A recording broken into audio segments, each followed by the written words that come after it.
O poder do encantamento. As lições do executivo que, partindo de 8 lojas, transformou a Renner em uma empresa de bilhões de dólares.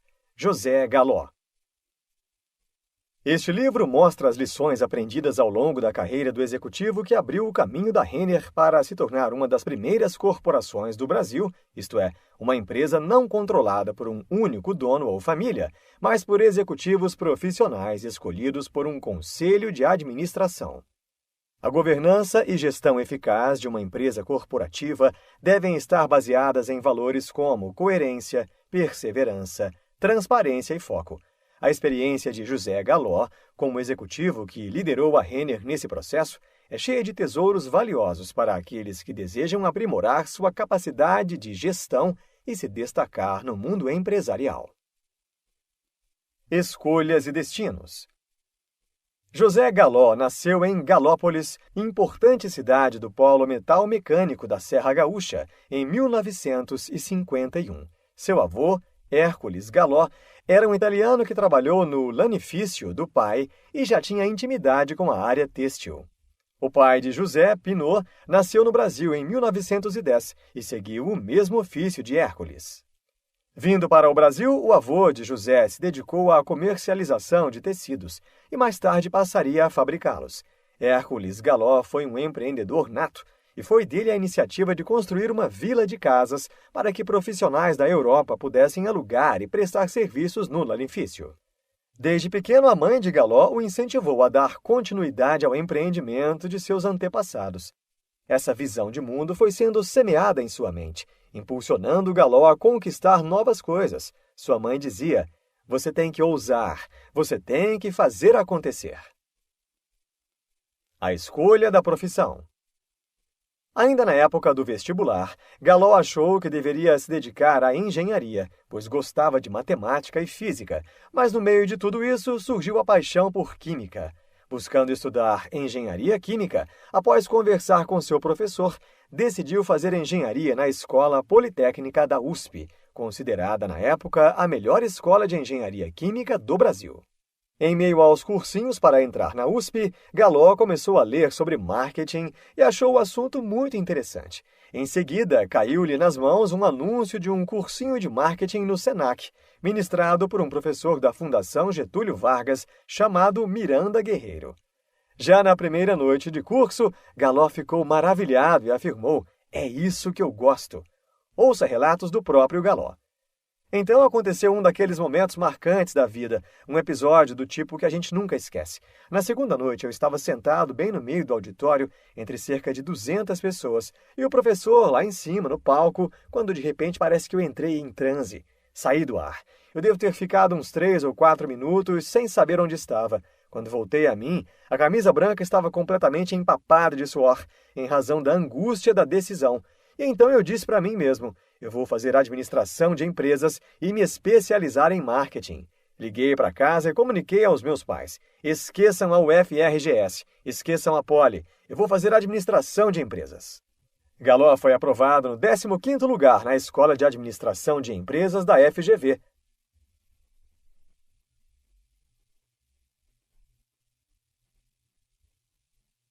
Nessa época, ele namorava uma moça de Farroupilha chamada Flávia, que mais à frente viria a ser sua esposa.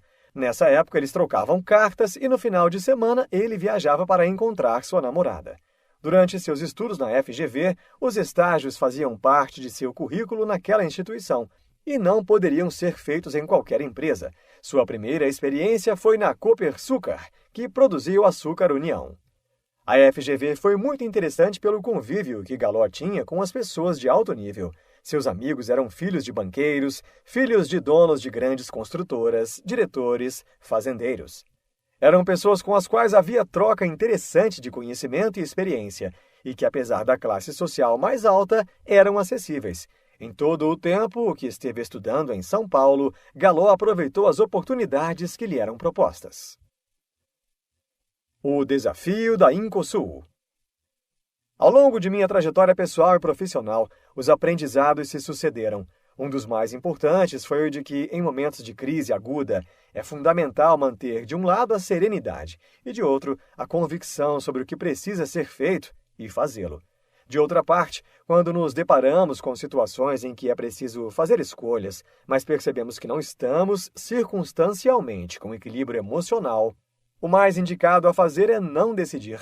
O melhor é esperar, tratar de buscar o reequilíbrio para então tomar a melhor decisão. Em qualquer situação, ter a habilidade de agregar as pessoas em torno de um objetivo comum é fundamental para uma gestão vencedora. Em 1974, quando Galó ainda estava em São Paulo, ele e Flávia decidiram se casar. Se de um lado colocavam um fim à distância, de outro foi um período difícil, pois tinham poucos recursos e era preciso fazer economia em tudo que fosse possível. Quando concluiu seu curso na FGV, surgiu a oportunidade de retornar para o Rio Grande do Sul. Em 1977, o nome de José Galó foi sugerido ao superintendente de uma holding, Sérgio Sade, para a elaboração de uma espécie de diagnóstico avaliando a rentabilidade dos negócios do grupo. O grupo Maisonave era o típico conglomerado da época, com participação em diversas empresas. Além do banco de mesmo nome, tinha negócios na área de calçados, imobiliária, defensivos agrícolas, uma indústria de cosméticos e a Incosul. A Incosul era uma loja de departamento de móveis e eletrodomésticos. Havia sido fundada em 1935. Como não chegou a ser feita uma apresentação formal sobre quem Galó era e qual seria a sua função na empresa, logo foi visto como um intruso agindo em nome do acionista controlador do grupo. Os gestores, portanto, não facilitaram em nada o trabalho dele. Depois de um tempo, Galó conseguiu ter acesso a alguns números e logo percebeu que havia alguma coisa estranha. A situação da empresa era bastante delicada. Galó percebeu que a empresa tinha muitos problemas na forma como vendia seus produtos e que seus estoques estavam totalmente defasados. Logo, em 45 dias, Galó fez um relatório e mandou para a holding. Depois de um tempo, mesmo com as dificuldades enfrentadas no seu ambiente de trabalho, aos poucos, Galó conquistou seu espaço e foi contratado para assumir a gerência de comunicação e marketing da Incosul. A reinvenção de um gigante do varejo. Cristiano Renner havia ligado para Galó por indicação de um dos controladores do grupo, Joaquim Oliveira, para realizar um diagnóstico da situação da Renner. Galó buscou então se dedicar a realizar o diagnóstico da Renner, que já era uma das mais tradicionais lojas de varejo do Rio Grande do Sul e que passava por um momento delicado. As lojas Renner ganharam personalidade jurídica e independência administrativa em 1965. Até então, a estrutura operava como departamento comercial das organizações Renner. O império foi construído por A. J. Renner, considerado o pai da indústria no Rio Grande do Sul. Assim que as lojas Renner passaram a existir de forma independente do grupo, começaram a crescer com novas unidades, fortalecendo os planos para expandir a rede para o interior do estado. Galó, então, prestou consultoria para a marca Lojas Renner e depois de alguns meses foi convidado para trabalhar no grupo. Sua primeira medida foi apostar em um novo posicionamento da marca, pois na época a economia interna estava em crise pela diminuição do poder de compra dos brasileiros. Em tentativas anteriores, no desespero de aumentar o faturamento e obter capital de giro, a Renner chegou ao ponto de criar corners dentro das lojas maiores, vendendo todo tipo de produto, como potes de mel. Uma completa descaracterização de uma empresa com tradição e um passado de posicionamento como loja top. Era necessário apostar num mix de produtos que não descaracterizassem a marca, mas que ao mesmo tempo atendessem ao poder de compra do público-alvo da empresa. Foi em 1994 que surgiu a filosofia da prática do encantamento, quando a Renner passou a disseminar entre os colaboradores a ideia de que, para se diferenciar da concorrência, seria fundamental não apenas satisfazer as necessidades dos clientes, como recomendam as regras do marketing, mas, mais do que isso, superá-las, encantando-os. Não apenas implantaram a nova filosofia, como mensuraram o novo posicionamento com os chamados encantômetros. Estes são equipamentos nos quais, ao deixar uma loja, os clientes podem registrar como foi o atendimento e sua experiência. Ao lado do equipamento, onde constam opções como muito satisfeito, verde, satisfeito, amarelo, ou insatisfeito, vermelho, há um colaborador que incentiva que a opinião seja registrada e se prontifica a buscar a solução para eventuais problemas que levaram à insatisfação. Para implementar esse novo modelo de operação, como em outras mudanças que viriam, foi essencial ganhar a confiança dos acionistas, estar próximo, fazer reuniões esclarecedoras, explicar os desafios e como enfrentá-los e prestar contas periodicamente. Foi necessário se antecipar aos fatos, principalmente nas circunstâncias negativas. No entanto, também foi importante ter amplos poderes para tomar as medidas necessárias, mesmo as mais complicadas, com impactos a longo prazo e muitas vezes com certo grau de aposta ou de risco. O Conselho de Administração da Renner foi crucial nessa jornada. Também foi preciso contratar novos gestores. Quando tomava a decisão de contratar um executivo, Gallo o fazia após uma série de testes e procedimentos que indicavam a probabilidade de que ele seria bem-sucedido na função e de que incorporaria a cultura da empresa, além de garantir que traria os melhores resultados. Gallo apostou na inovação para reforçar o diferencial competitivo. Para ele, a concorrência é um termômetro para estabelecer a medida da conquista de mercado. Isso foi feito estimulando todas as pessoas da empresa para não se contentarem em satisfazer as expectativas do cliente, e sim em superá-las. Seja qual for a área em que atuam, tanto nas lojas quanto nos escritórios. Esse foi o segredo de Gallo do poder transformador do encantamento. Todos devem praticá-lo. Gallo ressalta que nos momentos de mudanças em uma empresa, o líder toma o papel de implementador. Nessas horas é preciso a identificação da equipe com essas mudanças, enriquecendo-as com contribuições e sugestões, para que todos sejam protagonistas do processo. A mudança tem que ser vendida, mas também comprada por todos os colaboradores. Para isso, é preciso ouvir a equipe, levar em conta suas impressões e sugestões. Isso gera um senso não só de participação, mas também de responsabilidade. O líder deve ter a humildade de aceitar contribuições, enriquecendo a ideia inicial, eventualmente abrindo mão de alguns aspectos e conceitos preliminares, em prol de alcançar a adesão e o comprometimento de todos os colaboradores. Essas práticas foram vitais nas grandes mudanças que foram necessárias na história da Renner. A primeira corporação do Brasil. Qualquer tipo de empresa exige do CEO atenção máxima aos acionistas. No caso da corporação, o gestor e seu time têm mais autonomia e agilidade para tocar a empresa. Mas, por isso mesmo, uma eficiente e transparente comunicação com os acionistas é primordial, pois maior liberdade gera maior responsabilidade. Por isso, na gestão da Renner, Gallo buscou sempre entregar o que prometia para conquistar a confiança e depois manter a credibilidade. Foi assim que ele se comprometeu com todas as mudanças e transformações necessárias para inovar e levar a Renner aos melhores resultados. Para Gallo, o comprometimento com a inovação é essencial. A criação de algo novo costuma ser estimulante e, por vezes, gerar mais motivação do que uma remuneração, pois gera um senso de propósito. Mas mesmo buscando algo novo e atualização, o centro da boa gestão está nas operações do dia a dia, pois ali está a base geradora de recursos para viabilizar os investimentos necessários para se criar o novo. Foi com essa estratégia que Gallo buscou atualizar o modelo de negócios da Renner com simplicidade e maior velocidade, seguindo o modelo de Fast Retailer. Foi necessário ser flexível e aprender constantemente algo novo para aprimorar as operações da empresa e aumentar o seu rendimento. Leis da simplicidade. A flexibilidade e a simplicidade andam de mãos dadas no modelo implementado por Gallo na Renner.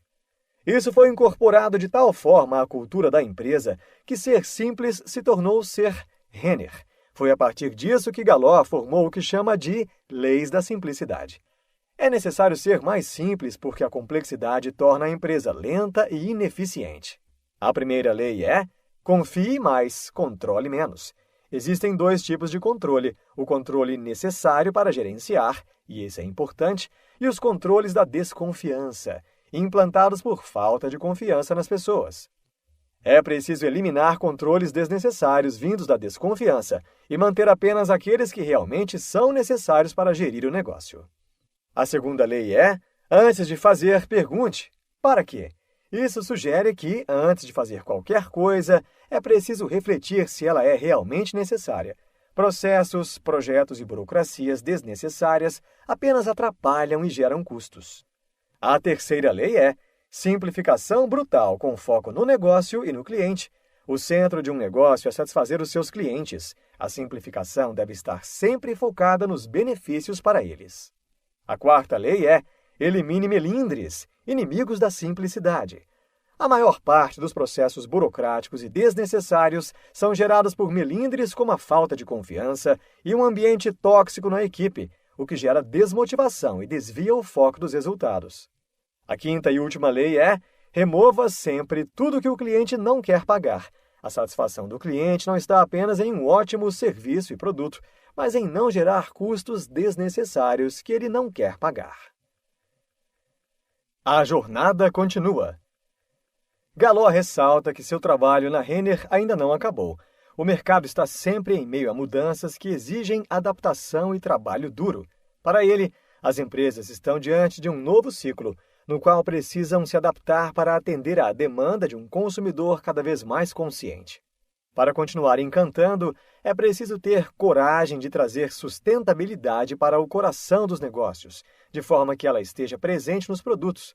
Isso gera cada vez mais valor ao negócio, com eficiência nos 3 pilares: social, ambiental e econômico.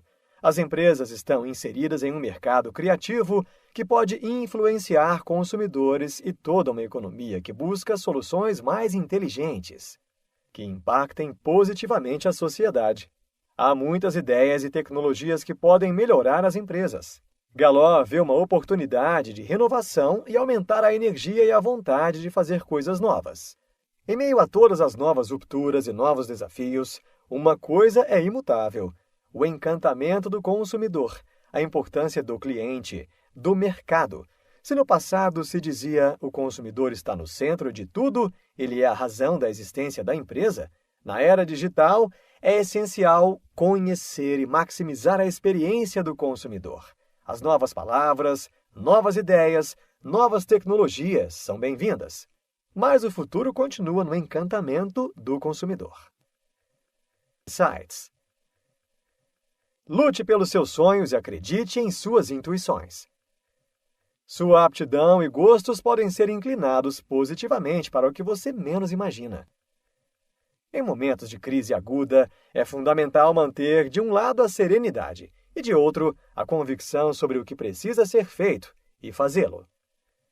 É necessário não apenas satisfazer as necessidades dos clientes, mas mais do que isso, superá-las encantando-os. É preciso ouvir a equipe, levar em conta suas impressões e sugestões para gerar um senso não só de participação, mas também de responsabilidade. É necessário ser mais simples porque a complexidade torna a empresa lenta e ineficiente. Neste livro, você aprendeu que, diante dos desafios e das dificuldades, é necessário manter a serenidade e focar no que deve ser feito. Coerência, perseverança, transparência e foco são valores fundamentais de uma boa gestão. Ao buscar superar as expectativas dos clientes, toda a empresa deve estar envolvida no processo de encantá-los. Para isso, é necessário envolver todos os colaboradores e ouvir as equipes para gerar senso de participação e responsabilidade. Também é preciso ser sempre o mais simples possível, eliminando burocracias desnecessárias que travem a inovação competitiva. As novas palavras, novas ideias, novas tecnologias sempre serão bem-vindas, mas a base do crescimento de uma empresa está no encantamento do consumidor.